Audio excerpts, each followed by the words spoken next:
안녕하세요, 지게임입니다. 오늘은 피해게임 8화 리뷰해보도록 하겠습니다. 이번 전략 수식게임은 저번에 했던 수식게임과 거의 비슷했습니다. 다만 명확하게 팀전으로 이루어지고 숫자나 타일을 버리는데 돈이 들지 않는다는 작은 차이점들만 존재했죠. 이나영에 대해 얘기하며 눈물을 흘리는 최은승의 모습을 보며 저도 순간 울컥했던 것 같습니다. 최은승이 상당히 감성적이고 따뜻한 사람이구나 라고 이해할 수 있었던 장면이었습니다. 2일차에 들어온 최은승은 약간 무기력하면서도 초라하게 지내고 있는 이나영의 바닥의 모습을 본 사람이기 때문에 더 그랬던 것 같습니다. 이때만 해도 지하층 플레이어들이 이나영에 대해 가지는 안쓰러운 마음은 동일하게 가지고 있었지만 점차 이 마음이 막판에 갈수록 변해갑니다. 이날 장동민이 최은승의 플레이에 답답해하는 장면이 많이 나왔는데 아무래도 더 지니어스로 친해져서 그런지 더 감정이입을 많이 하는 것 같습니다. 결론적으로 말하자면 박재일이 1라운드 때 15분을 공친 것 때문에 패배가 짙어졌다고 볼 수 있게 됐습니다. 여기서 또 송서현과 박지민, 허준영이 카드를 열자 말자로 의견 대립이 있는데 연상 카드를 최소화하고 싶은 송서현과 일단 37 만들려면 플러스가 필요하니 일단 열자는 박지민, 허준영이었습니다. 근데 중간에 이게 플러스이고 이건 아닌 것 같아 라는 식의 발언이 좀 이해가 안 되긴 했습니다. 박지민이 그걸 듣고 기가 차서 뭐가 뭔지 모르는데 이러고 있는 게 이해가 안 된다는 식으로 말하는 것 같았습니다. 한 화에 한 번씩은 포텐을 터뜨려주는 송서현인 것 같은데요. 마이너스가 나오자 그러니까 이게 아무거나 열면 안 돼 라고 말하는데 뭐 마이너스일 줄 알았나 싶었습니다. 자기가 플러스일 것 같아 하고 열었는데 말이죠. 그리고 지하층이 보고 있는 앞에서 셀카를 찍는 모습이 너무 상대편을 조롱하는 플레이가 아닌가 싶었는데 아니나 다를까 이나영이 꼴값이라고 말을 하므로 시청자들이 속이 시원해지는 장면이 있었습니다. 이태균이 22개의 수식으로 완벽히 37을 만들어내는 장면은 드디어 맨날 지고 고생만 했던 이태균이 지상층을 크게 한 방 먹이는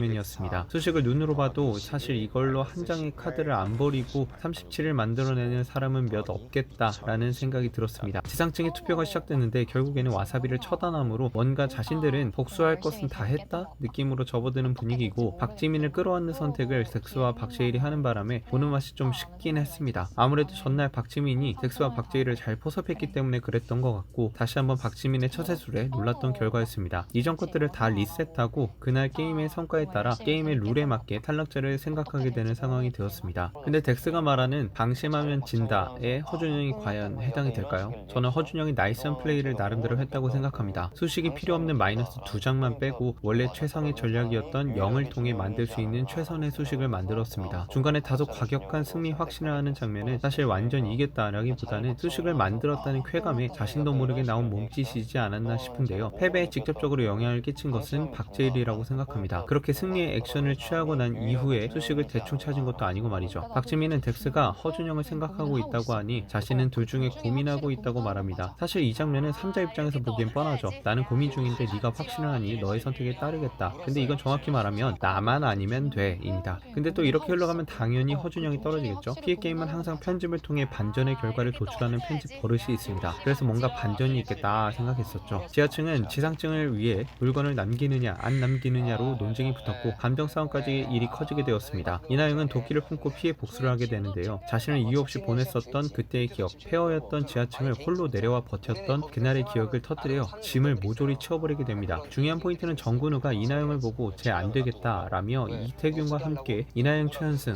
정근우 이태균으로 파가 갈라지게 됩니다. 더 중요한 포인트는 이제 지상층이 지하층으로 내려오면서 가짜 피자박스 룰이 아닌 진짜 가격을 알게 될 텐데 정근우가 지상층의 멤버들을 통해 이 진짜 룰을 전해 듣게 되었을 때 파장을 나머지 지하층 멤버들이 어떻게 감수할지가 문제입니다. 정근우가 열쇠 어디다 둬야지 라고 하는데 이나영이 제가 알아서 한다면서 사실상 열쇠를 차기 지하층 사람들에게 넘기지 않겠다는 발언을 해버리면서 극도로 사이가 틀어지게 됩니다. 이태균과 정근우의 입장도 이해가 안 가는 것은 아닙니다. 지상층이 지하층에게 미안해서 대접하고 할 때는 잘 먹어놓고서는 이렇게 복수를 한다는 게 자신의 의리상으로는 상식상으로는 이해가 안 되는 것이죠. 결국 이나영의 눈치를 보면서 휴지 하나 정도를 훔치는 모습까지 보여줍니다. 근데 조금 이나영의 대처가 과했던 것도 없잖아 있어 보입니다. 원래 주어졌던 매트까지 다 없애버리는 것도 좀 과하게 느껴질 수 있었죠. 이게 감정선이 다른 거예요. 아무래도 피해게임은 살아남는다고 하더라도 좋은 인상을 쌓아야 투표에서 면제될 수 있는 인기도 영향이 아주 큰 게임임에도 불구하고 이나영의 결정적인 순간에 너무 나쁜 이미지 스택을 강렬하게 쌓았다는 생각이 들었습니다. 이나영의 입장과 정근우의 입장이 싸우면 사실 나쁜 이미지가 되는 건 이나영이기 때문이죠. 여기서 이상민이 잘 얘기해준 것 같습니다. 이나영의 행동에 대해서 안 좋게 말하는 것 자체가 이나영을 더 화나게 만든다는 것이죠. 이전 화에서도 정근우가 지상층이 져주겠다는 것을 거절했을 때 이나영이 굳이 그걸 왜 져주냐는 식의 의견 대립이 속으로 있었는데 이번에 그게 터져버린 거죠. 박지민은 시청자들까지 빡치게 했던 송서연의 소신 때문에 분노 스틱이 쌓였던 걸 추가 투표권을 통해 풀었습니다. 추가 투표권 자신을 찍으면서 지키려고 했던 자기 자신의 뭐 소신이나 이런 것들 때문에 너무 힘들었어요. 제가 모든 걸 짊어지고 가야 되는 그 송서연이 추가 투표권을 행사했음에도 박재일 때문에 다시 동점이 되어버렸는데 졸지에 지상층의 박지민, 송서연이 돈 2,000씩을 무의미하게 날려버린 셈이 되었습니다. 다음 예고에서는 마치 송서연이 뭔가 실언을 하고 박재일이 그에 빡친 것처럼 편집이 나왔는데 과연 이대로 이야기가 흘러갈지 기대가 됩니다. 지상층의 지하층 탐방기가 아주 꿀잼일 것 같습니다. 이상 피해게임 8화 리뷰 마치겠습니다. 감사합니다.